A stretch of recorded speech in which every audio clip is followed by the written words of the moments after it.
બાદ સ્વાગત। ઉનાળુ વેકેશન શરૂ થતા પ્રવાસીઓ પ્રવાસન સ્થળે ઉમટતા હોય છે, ત્યારે ગાંધીજીના જન્મસ્થાન પોરબંદર ખાતે પ્રવાસીઓનો ધસારો જોવા મળી રહ્યો છે। રાષ્ટ્રપિતા મહાત્મા ગાંધીની જન્મસ્થળ કીર્તિ મંદિર ખાતે દેશભરમાંથી પ્રવાસીઓ ઉમટી રહ્યા છે। હાલમાં રોજ 1500થી વધુ પ્રવાસીઓ ગાંધીજીના જન્મસ્થળની મુલાકાત લેતા જોવા મળ્યા। પ્રવાસીઓએ અહીં ગાંધીજીને લગતી પુસ્તકો સહિતની ખરીદી કરી ઉપરાંત ગાંધીજીને લગતા દુર્લભ તસવીરોને નિહાળી ધન્યતા અનુભવી હતી।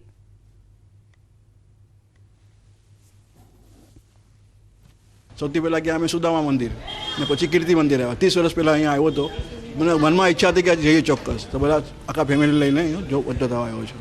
गांधी स्मृति जो घणो आनंद थयो। बहुत दिन से इच्छा थी कि हम पोरबंदर, सोमनाथ और द्वारिका घूमने चलें। हमने पोरबंदर देखा, इसके पहले हरसिद्धि माता का मंदिर देखा, द्वारका जी गए, सोमनाथ मंदिर गए, भेट द्वारिका देखा, समुद्र देखा, बहुत सारे सीन देखने को मिले।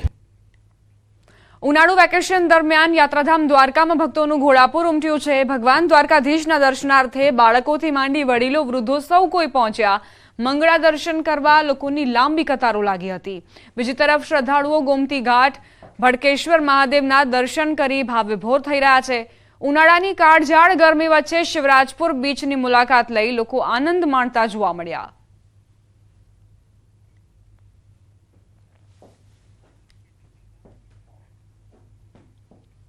उनाळु वेकेशन में वलसाडनो नारगोल दरिया किनारो बन्यो छे प्रवासीओ माटे हॉट फेवरेट डेस्टिनेशन। उमरगामना नारगोल गामना आ दरिया किनारानी खासियत ए छे के तमने दरियानी साथे અહીં જંગલની મજા પણ મળી જશે। 70 કિલોમીટર લાંબો દરિયા કિનારો ધરાવતા વલસાડને લોકો તિથલ બીચથી જ જાણે છે, પરંતુ હવે પર્યટકો વલસાડના નારગોલ બીચ પર પણ પરિવાર સાથે મજા માણવા પહોંચી રહ્યા છે। એક તરફ ઘૂઘવતો અફાટ દરિયો અને બીજી તરફ ગાઢ જંગલની સાથે અહીં વિવિધ રાઇડ્સ પણ ઉપલબ્ધ છે। પહેલા અહીંની સ્વચ્છતાના કારણે લોકો વધુ આકર્ષાતા, પરંતુ અન્ય વ્યવસ્થાઓ ન હોવાના કારણે લોકો મુલાકાત લેવાનું ટાળતા। જો કે હવે નારગોલના આ દરિયા કિનારા પર ઇકો ટુરિઝમ પોઈન્ટ બનાવવામાં આવતા મોટા પ્રમાણમાં પ્રવાસીઓ મુલાકાત લેવા પહોંચી રહ્યા છે। નારગોલ બીચ પર સારામાં સારું ફરવાનું છે અને પહેલાં કરતાં બી ઘણું બધું ડેવલપ થયું છે અને ઘણું સરસ બનાવ્યું છે। છોકરાઓને તેમજ બધા વ્યક્તિઓને બી ખરેખર ફરવા જેવું સ્થળ છે અને ખરેખર પહેલાં જે દરિયા કિનારો એકદમ સુનસાન લાગતો હતો, અત્યારે એ જ દરિયા કિનારા પર ઘણી બધી વસ્તુઓ છે। અમે સુરતથી આવ્યા છીએ અને અમે 2 દિવસની પિકનિક માટે આવ્યા છે। પ્રથમ અમે દમણ ગયા હતા અને ત્યાં દિવસના વાતાવરણ થોડું ગરમ રહે છે, રાતે સરસ છે, પરંતુ બીજે દિવસે અમે નારગોલ બીચ પર આવ્યા છે અને અહીં પૂરા દિવસ માટે વાતાવરણ એકદમ ઠંડુ રહે છે અને ખૂબ જ ચોકસાઈ વાળું છે, સ્વચ્છ છે એકદમ। અને અહીંયાનું વાતાવરણ ખૂબ જ સારું છે અને ઇકો ટુરિઝમ પ્લેસ છે। અહીંયા જંગલનું અને બીચનું બેવનું કોમ્બિનેશન છે। અહીંયા ફોટોશૂટ પણ બહુ સારું થાય છે અને ઠંડી હવા પણ આટલી છે, લાગતું જ નથી કે ઉનાળામાં આટલો બધો તાપ છે બહાર બધી જગ્યાએ, અને અહીંયા તો જરાય છે જ નહીં, લાગતું જ નથી કે આ ગરમીની સિઝન ચાલે છે। અહીંનું વાતાવરણ ખૂબ જ સરસ છે, બાળકોને બચ્ચાઓને ખૂબ મજા આવે એવું છે, ઠંડકભર્યું વાતાવરણ છે અને અમને ફરવાની ખૂબ મજા આવી છે। અહીંયા 1000% જેટલા પ્રવાસીઓની સંખ્યામાં વધારો થયો છે।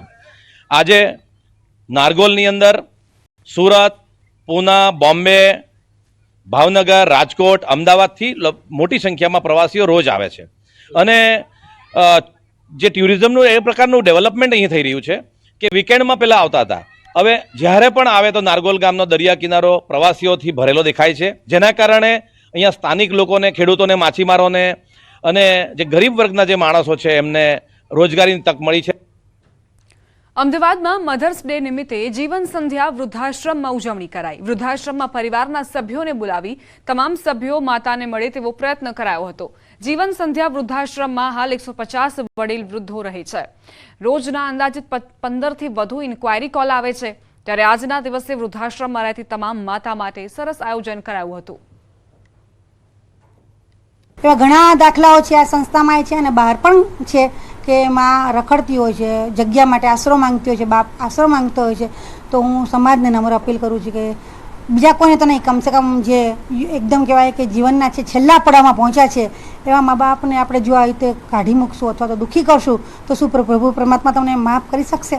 તમારી નવી પેઢી પણ તમને જોઈ રહી છે। આજે તમે કરી રહ્યા છો, કાલ તો એમનો તમારો વારો આવશે। વારાફરતી વારો ને તારા પછી મારો, આ એક સત્ય હકીકત છે, સ્વીકારવું જ રહ્યું। हाँ, हाल में अमारी संस्था में मैक्सिमम संख्या में है જીવન સંધ્યામાં વિકલ્પે વિતાવવું પડે છે. બાકી દીકરાઓ જો સમજતા હોય માની જે અગત્યતા છે, માં કોણ છે, માં શું છે, આજકાલના દીકરાઓ જો સમજતા નથી તો આ ઘરમાં ઉજવવો જ ના પડે. સેલિબ્રેશન ઘરમાં જ હોતા, મા બાપ જોડે હોય, માં કોણ છે, માની વેલ્યુ શું છે, આજકાલ કોઈ સમજતું નથી. એટલે આપણે આ બધા અહીંયા ઉજવીએ છીએ. અત્યારે દીકરાઓ મા બાપને ક્યારે ઉજવવું જોઈએ આજે, એને બદલે આજે અમે આગળ ઉજવીએ છીએ. પણ હવે ક્યાં શું કરીએ, જમાના પ્રમાણે આપણે વધારે અને જીવન સંધ્યામાં સારી રીતે બધા દર વર્ષે બધા જ ઉજવીએ છીએ. આ સાથે જ બુલેટિનમાં અત્યારે બસ આટલું જ. વધુ અપડેટ્સ માટે આપ જોતા રહો ન્યૂઝ 18 ગુજરાતી.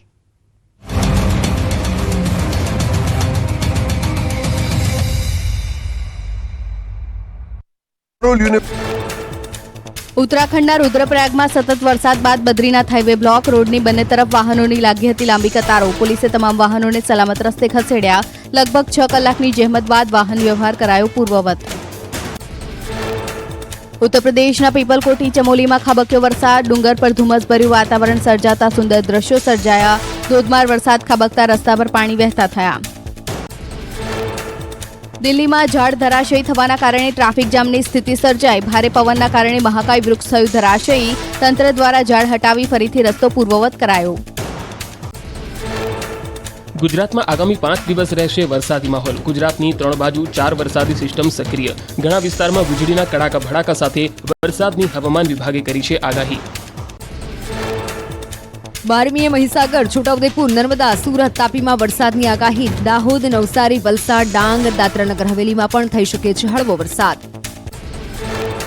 13 મેના રોજ સાબરકાંઠા, અરવલ્લી, મહીસાગર, છોટાઉદેપુર, પંચમહાલમાં વરસાદની આગાહી. વડોદરા, ભરૂચ, નર્મદા, સુરત, તાપી, ડાંગ, નવસારી, વલસાડ, ડાંગમાં પણ થઈ શકે છે માવઠું. ગીર સોમનાથ, ભાવનગર, અમરેલીમાં હળવા વરસાદની આગાહી. 14, 15, 16મીએ સૌરાષ્ટ્રના અનેક ભાગોમાં થઈ શકે છે વરસાદ. 12 થી 15 મે સુધી ઠંડા પવનો ફૂંકાશે. કાળઝાળ ગરમીમાં મળી શકે છે આંશિક રાહત.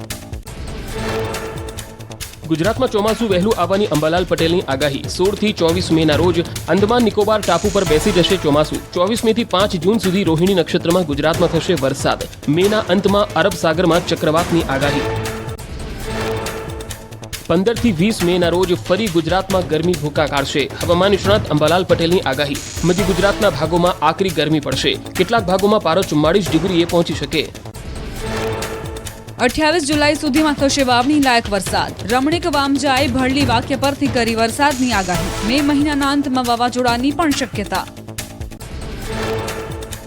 કાળઝાળ ગરમીથી રાહત મેળવવા લોકોએ વોટર પાર્કમાં લગાવ્યા ધુબાકા. ગરમીનો પારો વધતા મહેસાણા વોટર પાર્કમાં ઉમટ્યા લોકો. ધોમધકતા તાપમાં લોકોએ વોટર પાર્કની અલગ અલગ રાઇડમાં લીધી ઠંડકની મજા. બનાસકાંઠાના ડીસામાં હાર્ટ એટેકથી યુવકનું મોત. માડકા ગામના યુવકને આવ્યો હાર્ટ એટેક. બસ સ્ટેશનમાં અચાનક ઢળી પડ્યા બાદ યુવકનું મોત. સુરેન્દ્રનગર લીંબડીના રોજાસર ગામે ફૂડ પોઈઝનિંગ. લગ્ન પ્રસંગમાં જમણવાર બાદ 25 થી વધુ લોકોને ફૂડ પોઈઝનિંગની અસર.